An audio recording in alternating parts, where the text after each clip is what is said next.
이 새벽 우리에게 주신 하나님 말씀은 사도행전 3장 1절에서 26절까지의 말씀입니다. 사도행전 3장 1절에서 26절까지의 말씀입니다.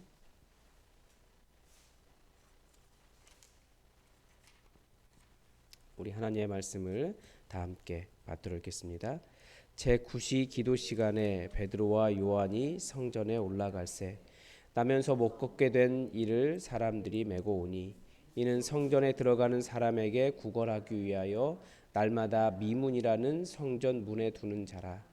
그가 베드로와 요한이 성전에 들어가려 함을 보고 구걸하거늘 베드로가 요한과 더불어 주목하여 이르되 우리를 보라 하니 그가 그들에게 무엇을 얻을까 하여 바라보거늘 베드로가 이르되 은과 금은 내게 없거니와 내게 있는 이것을 내게 주노니 나사렛 예수 그리스도의 이름으로 일어나 걸으라 하고 오른손을 잡아 일으키니 발과 발목이 곧 힘을 얻고 뛰어 서서 걸으며 그들과 함께 성전으로 들어가면서 걷기도 하고 뛰기도 하며 하나님을 찬송하니 모든 백성이 그 걷는 것과 하나님을 찬송함을 보고 그가 본래 성전 민문에 앉아 구걸하던 사람인 줄 알고 그에게 일어난 일로 인하여 심히 놀랍게 여기며 놀라니라. 나은 사람이 베드로와 요한을 붙잡으니 모든 백성이 크게 놀라며 달려 나아가 솔로몬의 행각이라 불리우는 행각에 모이거늘 베드로가 이것을 보고 백성에게 말하되 이스라엘 사람들아 이 일이 왜 놀랍게 여기느냐 우리 개인의 권능과 경건으로 이 사람을 걷게 한 것처럼 왜 우리를 주목하느냐 아브라함과 이삭과 야곱의 하나님 곧 우리 조상의 하나님이 그의 종 예수를 영화롭게 하셨느니라. 너희가 그를 넘겨주고 빌라도가 놓아 주기로 결의한 것을 너희가 그 앞에서 거부하였으니 너희가 거룩하고 의로운 일을 거부하고 도리어 살인한 사람을 놓아 주기를 구하여 생명의 주를 죽였도다. 그러나 하나님이 죽은 자 가운데서 그를 살리셨으니 우리가 이 일의 증인이라. 그 이름을 믿음으로 그 이름이 너희가 보고 아는 이 사람을 성하게 하였나니 예수로 말미암아 난 믿음이 너희 모든 사람 앞에서 이같이 완전히 낫게 하였느니라.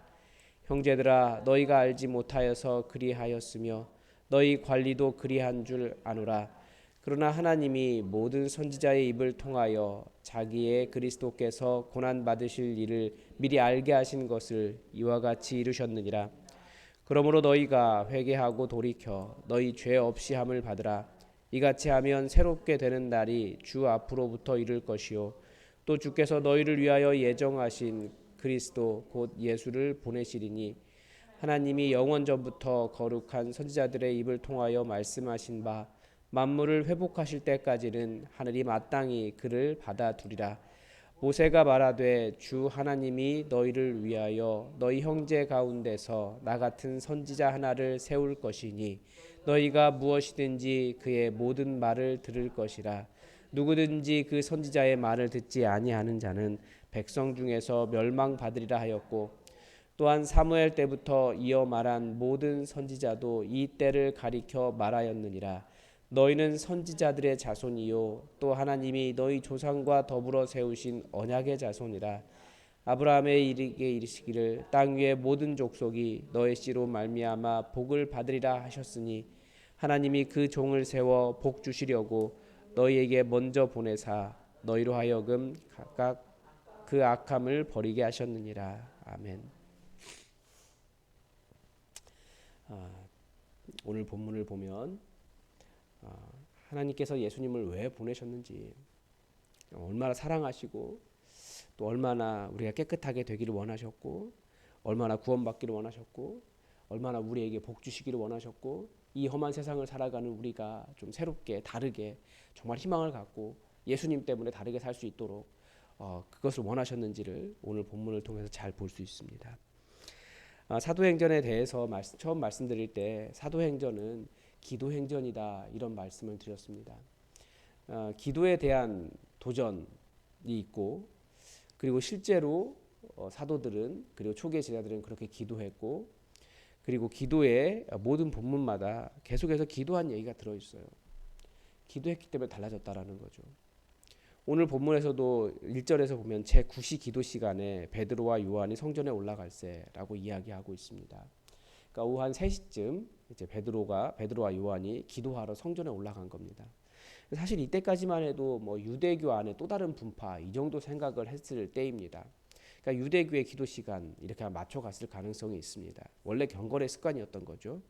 혹은 예수님도 그렇게 시간 맞춰서 기도하였을 가능성이 있는 거예요. 그러니까 제자들이 배운 것은 뭐냐? 기도였다라는 거죠. 물론 많은 가르침을 받았고 말씀으로 깨끗하게 됐고 예수님 하시는 거 직접 보았고 뭐 예수님 따라다녔고 그렇지만 무엇보다도 중요한 가르침은 기도였다라는 거예요. 왜 기도였을까요? 뭐 여러 가지를 이야기할 수 있지만 그리스도인은 그러니까 우리가 하나님을 믿는다고 하는 것은 하나님께 시선을 고정하고 살아가는 일이기 때문에 그렇습니다. 하나님께 시선을 두지 않으면 우리는 끊임없이 다른 것 봐요.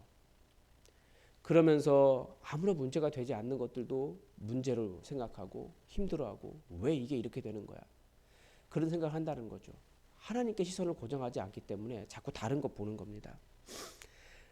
그런데 역시 이번에도 물론 기도를 하기 전이지만 기도와 관련돼서 이런 일이 일어났다라고 하는 것을 그렇게 가르쳐 주는 겁니다. 기도하러 올라갈 때. 그런데 보니까 성전 미문이라고 하는 곳에 못 걷는 사람이 거기 앉아 있었습니다. 사람들이 그 사람 데려다가 구걸이라도 해서 먹고 살아라라고 해서 데려오는 사람이 있었나 봐요. 참 아름다운 분인데 이제 구걸을 하고 있는 거죠. 성전에 들어가는 사람들에게 구걸하기 위해서 거기 어떤 사람이 있었는데 베드로와 요한이 그 사람을 이렇게 쳐다봤어요. 베드로와 요한에게 이제 돈을 달라고 구걸을 하니까 주목하여 봤다라고 이야기합니다.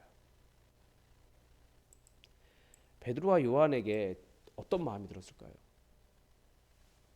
그 아름다운 그 하나님의 권능이 있는 하나님께 기도할 수 있는 성전의 아름다운 문 앞에 앉아 있는 한 사람인데 이 사람은 하나님을 향해서 손을 뻗은 사람이 아니라 베드로와 요한을 향해 손을 뻗고 있는 사람이었다라는 겁니다.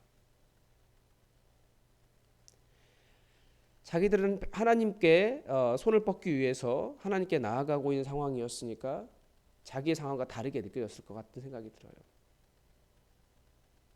그러면서 우리 봐라. 그러면서 베드로가 은과 금은 내게 없거니와 내게 있는 이것을 내게 주노니 나사렛 예수 그리스도의 이름으로 걸으라. 그리고 그의 오른손을 잡아서 일으키니까 발과 발목이 곧 힘을 얻고 이 사람이 뛰어서 뛰기도 하고 걷기도 하고 그들과 함께 성전에 들어가면서 방방 뛰면서 하나님을 찬송했다는 거죠. 모든 사람들이 그것을 보고 깜짝 놀랐습니다.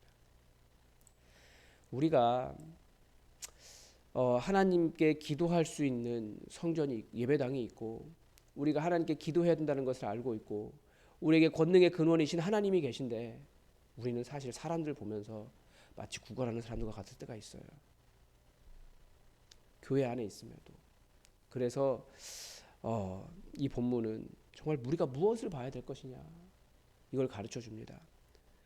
그런데 이제 이렇게 이 일이 있고 난 다음에 사람들이 이제 베드로와 요한을 붙잡은 거예요. 왜 붙잡았을까요? 모두 놀란 거죠. 깜짝 놀란 거예요. 어떻게 이런 기적이 일어날 수 있느냐. 우리가 저 사람 다 아는데 저 사람이 그렇게 구걸하던 사람인데 못 걷던 사람인데 어떻게 이렇게 됐느냐.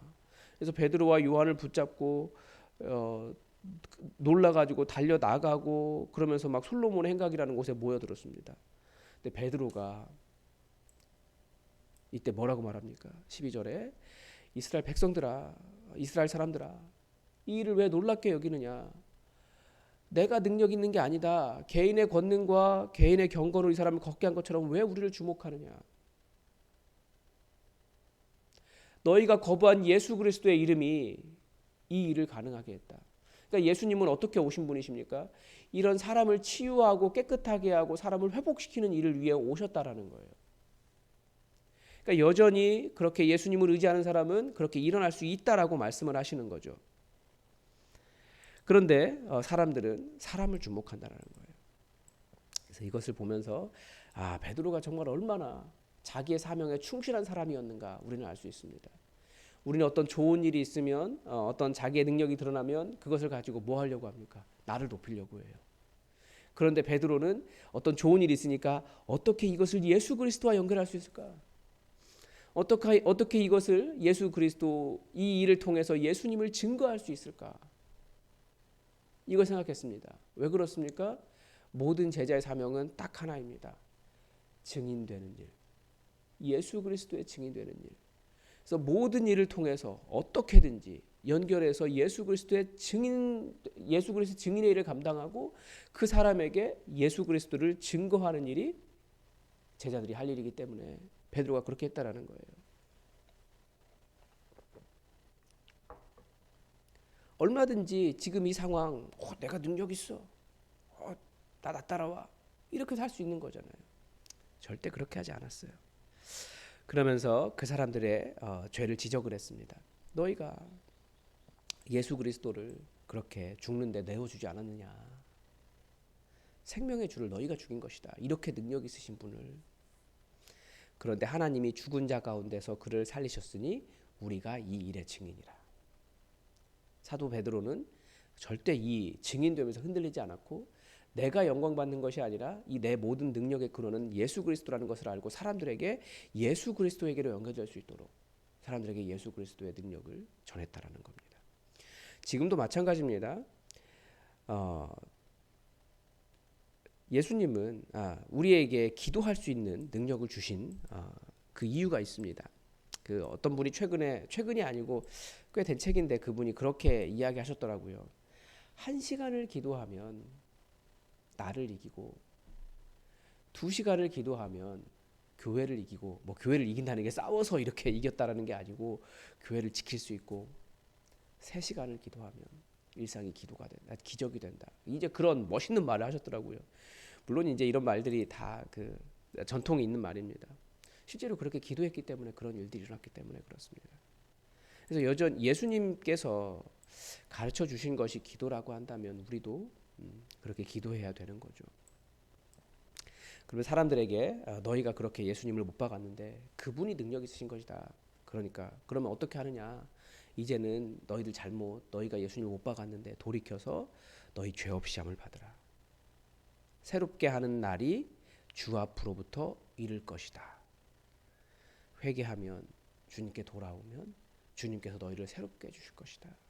치유해 주실 것이다. 만져주실 것이다. 회복시켜 주실 것이다. 다들 내가 괜찮은 줄 알고 살아가지만 우리 중에 기도가 필요하지 않은 사람 아무도 없습니다.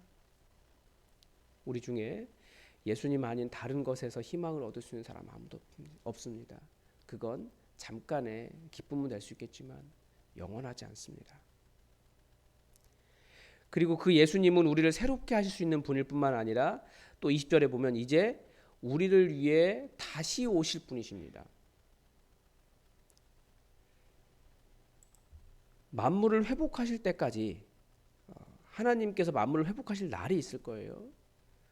그때까지 예수님은 하늘에 계십니다. 그리고 만물을 회복하실 그날 예수님이 다시 오실 거라는 거예요.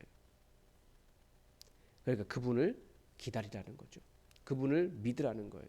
그분 붙잡고 기도하면서 그분을 생각하면서 그분이 회복하실 것을 여전히 그 성전 문에 앉아서 구걸하는 걷지 못하는 사람을 온전하게 회복시키시는 분이 예수님이신 것 너희가 보지 않았느냐? 그러면 너희의 회복을 기다리면서 주 앞으로부터 너희를 새롭게 하시는 그날을 기다리면서 너희가 예수님 믿어라. 복음에 증인되고 있고 우리에게도 그렇게 책망하고 있습니다. 여러분 오늘 본문에 보면 26절에 하나님이 그 종을 세워 복 주시려고 너희에게 먼저 보내셨다. 너희가 돌이켜 그 악함을 버리고 예수님 하나님께 돌아오게 하셨다라고 말씀하셨습니다. 그 사람들이 전부 다 하나님 믿는다고 하는 사람들이었어요. 그런데 도대체 무슨 악함을 버리라고 하는 겁니까? 예수님 믿지 않은 그것이 악함이라는 거죠. 예수님께서 회복시킬 수 있다. 회개가 무엇이라고 했습니까? 회개는 정말 예수님 믿는 거예요.